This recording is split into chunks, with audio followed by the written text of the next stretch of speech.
Good Sunday morning to everybody. This is Pat. How are we doing today out there in YouTube land?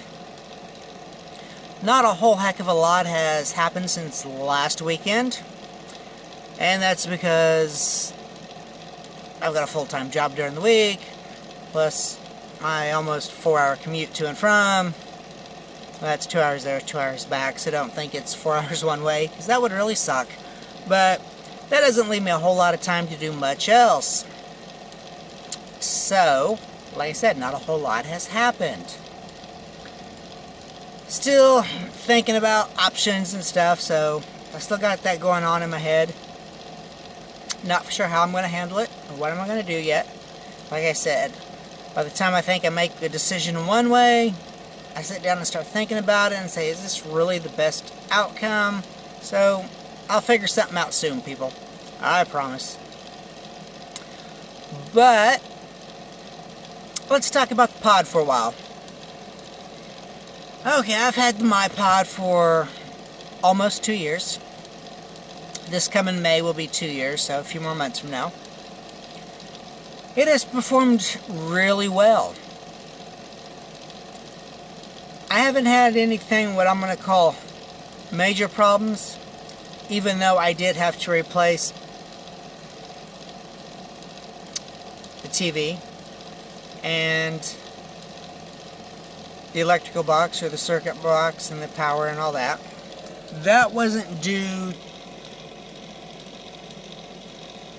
to anything I did or the manufacturer did. That had to do more with electronics being electronics and a dealership being kind of bad. Let's put it that way. But the manufacturer, they stepped up, took care of me, love them to death. But on the other hand, it was frustrating. But like I said, overall the pod has handled everything really well. It stays warm enough in the winter. Stays cool enough in the summer with the AC on. The only thing I've got to say that bothers me is the condensation during the winter months or the cooler months. And the condensation that builds in the windows and stuff like that does not bother me.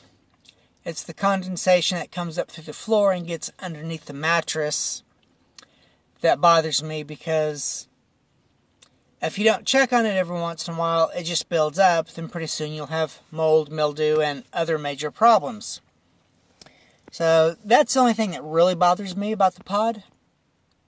And I know you have this same problem in other larger RVs and campers and trailers and so on and so forth. So it's just not exclusive to this. So understand that much. But other than that, everything works really well. I am thinking about buying another shelving unit, kind of similar to this one, but the one that's shorter in the long dresser drawer, and putting it where I have my little storage tubs. I am playing with that idea. I have room for it, but I do lose some stuff that I'm familiar with and use all the time, as far as the way I have it set up in space. So I'm not real for sure if that will happen, but I am playing with the idea. It would give me different access. I don't know if it's better access, but it'd give me different access to stuff. Maybe a little easier for some things, but we will see what happens as time goes on. But that's really all that's been going on this week. I've been doing a little poking around Texas to see if there's work out there. And there's work there. There's work everywhere if it will work for you, if that makes sense.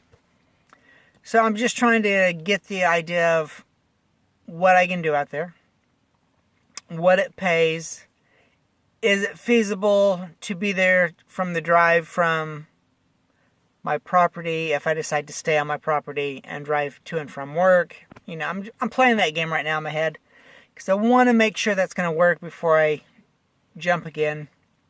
So we will see what happens.